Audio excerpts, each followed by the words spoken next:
식사들 하셨습니까? 날씨가 추워졌다 그랬다 그럽니다. 그래도 코스피는 오늘도 쉬지 않고 달리는 것 같습니다. 혹시 투자한 분들은 대박 나시기 바랍니다. 몇 년간 주식으로 꼬르신 분들이 많으실 텐데 이참에 단단히 복구하시기 바랍니다.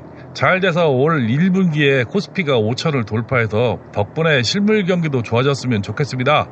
반대로 나라 망하라고 빌면서 인버스 투자하신 인간들 명복을 빌겠습니다. 오늘 이야기는 2026년에 바뀌는 오토바이 관련 법령에 관한 법령 변화에 관한 이야기를 좀 해보겠습니다. 이야기 들어갑니다.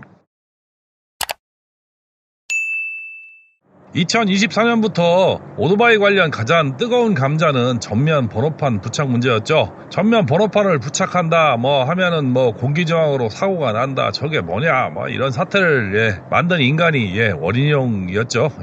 2004년 원희룡이 의원 시절에 국회 법률청원으로 발의된 것이 최초 논의가 되기 시작하다 본인이 국토부 장관을 하면서 본격적인 제도 도입을 법령을 제안해서 촉발된 상황이죠. 요즘은 일타 강사도 안 하고 어디서 뭐 하고 있는지, 목 닫고 있는지 모르겠습니다만 하여간 말도 많았던 제도입니다. 일단 2025년 10월부터 1년간 서울 등 11개 도시에서 5,000명의 영업용 이륜차 운전자를 대상으로 전면 번호판 스티커 부착 시범 사업을 시작했다고 하는데 저는 한 번도 보지는 못했습니다. 확실한 것은 2026년 3월 20일부터 새로 등록하는 오토바이는 현행보다 더 커진 번호판이 발급된다고 합니다. 만약에 오토바이 번호판이 파손되어 교체가 필요하신 분들은 3월 20일 이전에 교체하시면 현행 번호판을 유지할 수 있습니다. 문제는 기변이나 신규 등록은 바뀐 번호판을 쓸 수밖에 없을 것 같습니다. 바뀐 것은 2024년도에 토의됐던 것이 지역은 삭제되고 차량 번호와 같은 형태로 바뀌는데 가로는 그대로고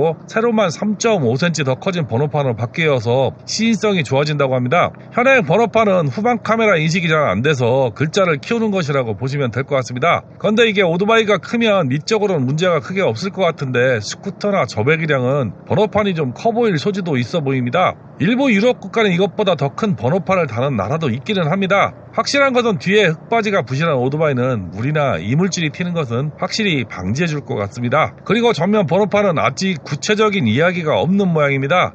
아마도 2025년 10월부터 1년간 전면 번호판을 부착한 배달 라이더 데이터를 분석한 이후에 무슨 정책이 나올 모양입니다. 그러면 2026년 10월 이후에 자료가 분석되면 2027년은 결론이 나오지 않을까 저는 생각을 하고 있습니다.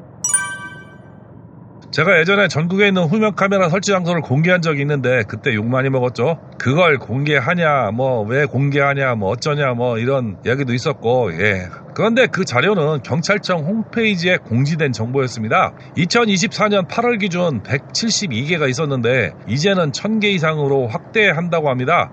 주요 도로에는 전부 설치된다고 보시면 될 것 같습니다. 그리고 전방 카메라 외에 후방 카메라가 동시에 설치되는 곳이 늘어난다고 합니다. 그래서 카메라에 벗어났다고 오토바이 훅 당기고 가면은 후방이 찍히는 그런 곳이 많아진 것이죠. 그냥 과속하지 마시고 천천히 다니시기 바랍니다. 이제는 범칙금이나 과태료도 오르고 심각하게 초과하면 면허 취소까지 안 되면 구역까지 갈 수 있는 상황이 되었죠. 요즘 국고가 많이 비어서 국방부는 미지급금이 1조 원이 넘는다고 합니다. 이럴 때 열심히들 경찰들이 나와서 딱지 끊죠. 이럴 때 더 조심해서 라이딩 하시기 바랍니다. 괜히 즐기러 나가서 딱지 끊기고 그러면은 기분 상하고 들어올 수도 있으니 조심하시는 게 좋죠. 안전이 최고입니다. 며칠 전에 70 먹은 택시 운전사가 약물운전으로 인도를 덮쳐서 한 명이 사망하고 많은 사람이 다친 사고가 있었습니다. 약물운전 처벌은 4월 2일부터 강화한다고 합니다. 강화 내용은 사고 시 3년 이하의 징역에서 5년 이하 징역으로 강화되고 벌금도 1,000만원에서 2,000만원으로 상향된다고 합니다. 뿐만 아니라 약물운전 측정 불응죄도 신설된다고 하죠. 약물운전 측정을 거부하면 1년 이하의 징역이나 300만원 이하의 벌금에 처할 수 있다고 하니까 수면제나 감기약, 강력한 진통 효과가 있는 약, 그리고 호르몬 처방 약제를 복용하시는 분들은 조심하시기 바랍니다. 설마 마약류뿐만 아니고 프로포폴, 졸피뎀 등 향정신성 약품에 취해 운전하시는 분은 제 구독자님들 중에는 없을 것이라고 생각하지만은 그래도 조심하시기 바랍니다. 또 10월 24일부터 최근 2회 이상 음주운전으로 걸려서 면허가 정지된 분들은 2년 경고하고 재시험으로 면허 취득이 안 된다고 합니다. 이제는 음주운전 차단 장치를 부착한 차량으로 음주 간이 시험 점검을 하고 운전이 가능하다고 하죠. 또 상습 음주운전자는 이 운전 차단 장치를 자비 300만 원을 들여서 장착하고 만약 장치를 설치하지 않고 운전하면은 벌금이 300만 원이라고 합니다. 300만 원 들여서 장치하는 게 낫겠죠. 그런데 누가 옆에서 불어주면 되는 것이냐? 그러다 걸리면 불어준 사람도 벌금형이라고 합니다. 어떻게 되든 음주운전은 사라져야 하죠. 이게 그런데 오토바이도 장착하는 것인지는 자료가 없습니다. 아마도 장착을 해야 할 것 같죠. 오토바이나 자동차나 법령상 동일한 취급을 받게 되니까 어쩔 수는 없을 것 같습니다. 참고로 자동차 운전면허를 살리면은 이륜차 운전면허도 자동으로 살아나기 때문에 동일 취급을 받는 것 같습니다. 또 음주운전 사고 후에 음주 측정을 방해하기 위해서 술을 추가로 마시는 술타기 수법이 2025년부터 금지되었습니다. 일명 술타기는 음주 측정 거부와 동일한 1년 이상 5년 이하 징역에 500만 원 이상 2천만 원 이하 벌금의 처벌 규정이 시행되고 있습니다. 음주운전은 하시지 마시기 바랍니다. 2026년 11월부터 정식으로 국가에서 인정하는 이륜차 정비 기능사 시험이 실시가 됩니다. 주관부서는 한국산업안전관리공단이 실시하고 이륜차 정비 실무를 작업형으로 평가하며 엔진, 전기, 샤시 등 전반적인 불의 조립, 점검, 진단 능력을 필기와 실기로 100점 만점에 60점 기준으로 합격을 시킨다고 합니다. 이전에는 이륜차 자동차 협회에서 실시를 했었죠. 필기는 문제은행에서 60문항을 1시간 시험을 본다고 하죠. 실기는 기관 시동 및 자가진단, 내연, 제동력, 전조등 강도, 경험기, 음량 측정, 기관 탈거, 조립, 정비, 주행안전장치, ABS나 TPMS 같은 걸 얘기합니다. 편의장치 EMI 수리 항목을 측정을 한다고 합니다. 정비학원에서 보통 170만원 정도 교육비가 책정되어 있고 정보지원금이 100만원, 본인 부담이 한 7, 80만원 정도에서 교육을 하는 걸 봐서는 확정된 사항 같습니다. 이륜차에 관한 정비를 국가가 인증하는 공식 자격검정이 생긴 것은 무척이나 다행이라고 생각합니다. 그러나 문제는 좀 남아있죠. 자동차처럼 자격 급수에 따른 정비 범위가 정해져 있거나 정비소를 창업할 경우 자격증 유무가 아직 반영이 안 되었다는 것입니다. 이륜차 정비하면 아직도 드라이버만 있으면 창업신고가 되고 자격증 유무와 상관없이 영업이 가능하죠. 현재 이륜 자동차 사용 검사 시설 및 장비를 대기환경보전법 시행규칙에 따른 기술 능력과 시설 장비를 갖추고 증명을 해야 합니다. 그냥 일반 정비 및 중개 판매업은 그냥 세무서에 신고만 하면 누구나 창업이 아직은 가능합니다. 그래서 요즘 눈썰미 있는 배들라이더가 정비센터를 창업하는 경우가 엄청 늘었죠. 그러다 보니 능력 없는 정비샵에 맡겨진 오토바이는 수리가 안 돼요. 수리가 가능한 오토바이 센터로 뺑뺑이를 도는 경우가 많다고 합니다. 결국 능력 없는 정비샵은 중개 수수료만 받거나 수리비를 눈탱이를 치겠죠. 그러다 보니 수리 능력이 좋고 소문난 기존 수리점은 자격 여부와 상관없이 그냥 땅 짚고 헤엄치는 것처럼 영업도 필요 없이 의뢰된 오토바이만 고쳐도 정신이 없을 정도로 바쁘다고 합니다. 이런 수리 능력이 전혀 없는 정비샵은 소비자가 잘 확인하시고 오토바이를 맡겨야 할 수밖에 없죠. 이 부분도 국가가 좀 나서서 정비를 좀 했으면 좋을 듯 싶지만은 아직은 손이 미치지 못하는 것 같습니다. 2026년 보행자 우선 정지 의무 관련 법규가 강화돼서 보행자가 횡단보도를 건너고 있거나 건너려는 의사가 명확할 경우 차량은 반드시 일시 정지해야 하며 이는 우회전 시에도 적용이 된다고 합니다. 과거의 서행 개념이 멈춤으로 정확해졌고 보행자 신호가 빨간불로 바뀌어도 보행자가 횡단보도에 있으면은 멈춰야 하는 등 운전자 주의 의무가 대폭 강화된다고 합니다. 이를 위반하면은 범칙금과 벌점이 부과될 수도 있다고 합니다. 횡단보도 신호가 빨간불이어도 무조건 사람이 있으면 정차했다 출발해야 하는 겁니다. 보행자 우선정지 의무 핵심 변경사항, 즉 법령 강화 취지를 보면 다음과 같습니다. 건너려고 하는 때의 명확화, 보행자가 횡단보도를 접근만 해도 차량은 멈춰야 한다고 합니다.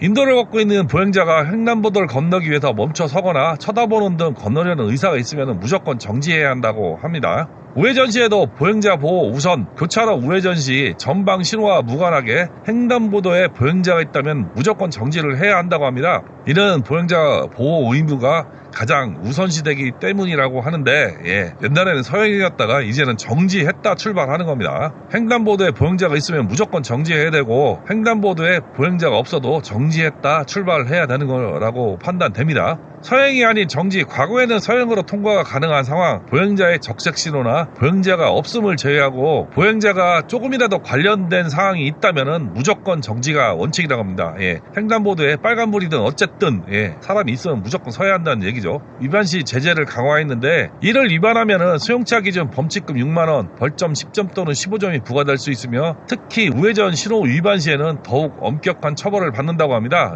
우회전 신호 위반할 때는 벌점이 15점 부과된다고 합니다. 결론적으로 2026년부터 운전자는 보행자 우선을 최선으로 횡단보도에서 운전 습관을 완전히 바꿔야 할 것 같습니다. 무조건 사람이 있으면 서야 되고 사람이 없어도 섰다 가야 되는 걸로 판단이 됩니다. 현재 운전면허 적성검사는 면허 발행일에 상관없이 1월 1일부터 12월 30일까지로 되어 있습니다. 그러다 보니 12월에 적성검사가 많이 몰리는 현상이 있어서 행정부담을 분산하기 위해 본인 생일에 마이너스 6개월부터 플러스 10개월로 적성검사 기간이 변경된다고 합니다. 1월 13일이 생일이면 전년 7월 13일부터 당해년도 7월 13일까지 이렇게 바꾸는 것이라고 보시면 됩니다. 현재 적성검사가 남아 있으신 분이라면 표기나 날짜에 받으시면 되고 그 다음번 적성검사부터는 변경한 날짜로 바뀐다고 보시면 될 것 같습니다. 이거 어기시면 바로 면허정지 되죠. 그러고 운전하면 무면허 운전으로 면허정지 3개월 처분 나옵니다. 그러면은 교통안전공단 가셔서 교육받고 적성검사 받아야 면허가 재발급이 되죠. 제가 당해봐서 합니다. 저는 일주일 지나서 그렇게 됐습니다. 원래 지나도 옛날에는 유예기간이 1개월 있었는데 중간에 법이 바뀌어서 유예기간이 없어진 걸 모르고 운전했다가 걸렸죠. 그리고 정지기간에 운전하다 걸리면은 1년 면허 취득이 금지가 됩니다. 당근 무면허로 벌금 100만원 받으시고요. 그리고 교육받고 필기시험 다시 보고 재취득하셔야 합니다. 여기까지 가면은 진짜 사회생활 안 되는 거죠. 잘 챙기셔서 고생하는 일 없도록 하시기 바랍니다. 다행히 이중 소형은 운전면허를 재취득하면은 그냥 살아나긴 한다고 합니다. 제가 옛날에 오토바이를 타다가 한동안 안 타다가 다시 타면서 가장 황당했던 것 중에 하나가 2000년 초반 대비 책임보험료가 엄청 올랐다는 것과 이륜차 종합보험을 전부 들어주는 것이었습니다. 2000년 초반에는 25,000원에서 35,000원 정도 오르긴 했으나 보험도 전부 들어주는 것도 아니고 그때는 동부화재 하나만 들어줘서 제가 직접 지사를 찾아가서 때마다 들었던 기억이 있는데 요즘은 어느 보험사나 보험을 취급하는데 대신에 가격이 엄청 올랐죠. 20대 초반은 책임보험만 100만원에서 200만원에 육박한다고 합니다. 그러니 번호판도 안 달고 무판으로 다니는 사람이 많은 원인이 저는 이거라고 생각을 합니다. 걸려도 궤도장만 받거나 30만원 정도 벌금만 부과된다고 합니다. 그러니 무판 천지가 되는 것이죠. 무판으로 다니다가 걸리면은 30만원 내고 번호판 달면 되니까 무판으로 다니는 놈들이 많은 거죠. 거기다 보험 이력도 연계가 안 돼서 과거 경력도 인정해주지 않는 데다가 보험료만 쳐 올렸다는 생각이 좀 많았습니다. 특히 오토바이를 폐지하고 일정 기간 시간이 흐른 후에 오토바이를 다시 구입해도 경력이 리셋되어 초보하고 똑같이 보험료를 내는 정말 불리한 보험 제도였습니다. 그런데 올해부터는 경력이 일정 부분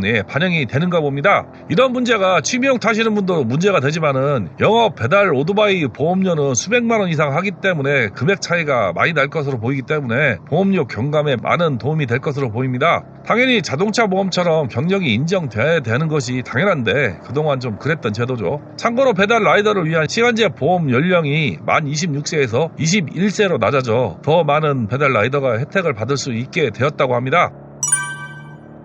2026년도 전기 이륜차 보조금 개편안은 소비자 요구와 시장 동향 등을 고려해서 일회 충전거리가 긴 성능이 좋은 전기 이륜차를 우대하는 한편 전기 이륜차의 기술 경쟁력과 제품 완성도 제고를 위해 업계의 연구개발비 실효 투자를 촉진을 유도하는 방향으로 법령이 수정되었다고 합니다. 법령의 주요 변경사항은 먼저 성능 개선을 위해 일회 충전거리 기준을 신설하고 주행거리에 비례해 보다 많은 보조금을 지급함으로써 그간 전기 이륜차의 최대 불편이었던 일회 충전 주행거리를 획기적으로 향상을 유도한다고 합니다. 소형을 예시로 본다면 일회 충전거리가 90km 이상인 경우 키로당 1만원을 보조금을 추가 지급하고 90km 미만일 경우 키로당 35,000원을 차감하여 지급한다고 합니다. 아울러 충전 속도가 3kW 이상인 경우 지급했던 혁신 기술 보조금 5만원을 25만원으로 대폭 확대하고 충전 속도 향상을 촉진하고 차량 제어 장치 탑재 차량을 우대하여 전기 이륜차의 안전성과 아니라 성능 최대화를 도모한다고 합니다. 현행 전기 이륜차는 충전 속도가 1kW 내외로 충전 속도를 3kW로 향상 시에 3kW 배터리 장착 기준 3시간에서 1시간으로 축소한다고 하고, 차량 제어 장치는 이륜차의 안전기능 통합 제어, 주행거리 최적화, 토크 최적화 등을 위한 통합 관리 시스템을 장착한 차량을 우대한다고 합니다. 다만 규격한 배터리를 사용하는 배터리 교체형, 교환형 전기 이륜차의 경우 주행거리 향상에 한계가 있는 점을 고려해서 주행거리 연장보다는 표준 배터리 사용을 권장해 배터리 안정성과 차량 간 배터리 상호 호환성을 높이는 데 무게를 둔다고 합니다. 2006년에는 비표준 배터리를 사용 시에는 20만 원을 차감해서 보조금을 지급했는데 27년부터는 비표준 배터리를 사용 시에는 보조금을 미지급한다고 합니다. 다음으로 전기 이륜차의 지속 가능한 생태 구축과 기술 개발 촉진을 위해 연구 시험 시설을 보유한 제조사 차량에 대해서는 시설 투자 보조금 60만 원, 연구 개발 투자 실적이 있는 제조사 차량에 대해서는 연구 개발 보조금 30만 원을 지급한다고 합니다. 그리고 폐차 보조금을 신설해서 내연기관 이륜차를 폐차하고 전기 이륜차를 구매할 경우 기존 보조금에서 추가로 100만 원 상당의 보조금이 지급될 예정이라고 하니까 이거는 지자체에 확인하시고 구입하시기 바랍니다. 문제는 국내 메이커도 거의 중국산이라는 함정이 좀 있었죠. 국내에서 제조된 전기 오토바이 혜택이 일부 주어지는 방향으로 전환된 것은 좀 다행이라고 생각을 합니다. 확정된 2026년 전기 이륜차 보조금 업무 지침 및 국가에서 지정한 차종별 국비 보조금 액수는 무공해 통합 누리집에서 공개되는데, 문제는 같은 기종이라도 도시 지역마다 지원금이 상이하니까 잘 확인하시고 구입하면 저렴한 금액에 구입이 가능할 것으로 보입니다. 확인한 곳은 설명란 링크에 남겨드리도록 하겠습니다.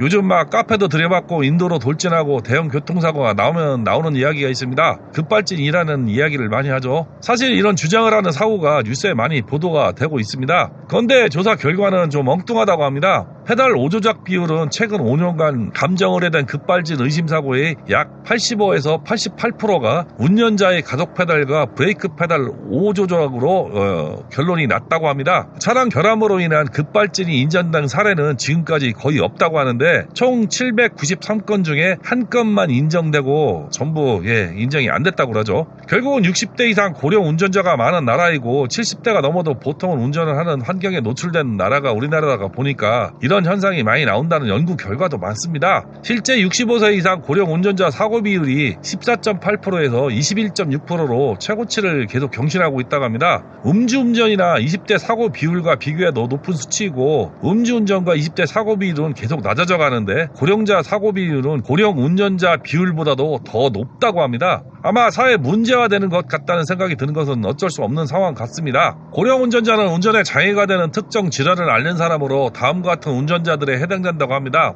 치매 환자, 인지능력 저하로 인해 운전 능력이 흐려진 경우, 심장질환자, 운전 중 갑작스러운 발작으로 사고를 유발할 수 있는 경우, 수면장애 환자, 주간졸음으로 인해 운전에 집중하기 어려운 경우를 말하는데, 현행 제도는 운전면허 유지와 반납 사이에 양자택일 구조로 되어 있어서 신체 인지능력 저하에도 불구하고 면허를 계속 유지하거나 이동권 상실을 우려로 반납을 꺼리는 문제가 좀 있었다고 합니다. 국민권익위는 운전자의 신체 상태나 인지 능력에 따라서 운전 가능 조건을 제한함으로써 사고 예방과 고령자의 이동권을 함께 고려해야 한다는 지적을 한 바 있기 때문에 이에 따른 법령의 변화가 있습니다. 그래서 올해부터는 60세 이하는 10년에 한 번, 65세에서 75세까지는 5년에 한 번, 75세 이상은 3년마다 적성검사를 하는 법령과 더불어서 조건부 면허 발급을 하는 제도가 도입된다고 보시면 됩니다. 조건부는 야간운전 금지, 고속도로 진입 제한, 주거지 반경 내에서의 주간운전 허용, 페달 오조작 방지 장치 등 첨단 안전장치 장착 의무 등이 포함된 상황에서만 운전이 가능한 조건부 운전면허 제도가 본격 도입된다고 생각하시면 될 것 같습니다.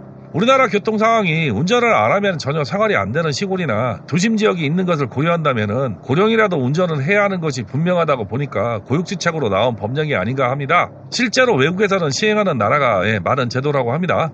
이상 오늘은 2026년엔 바뀌는 이륜 관련 법령과 면허 제도에 대해서 알아봤습니다. 새해에도 건강, 건승, 안전하고 즐거운 라이딩 하시기 바랍니다. 오늘 영상은 여기까지입니다. 감사합니다.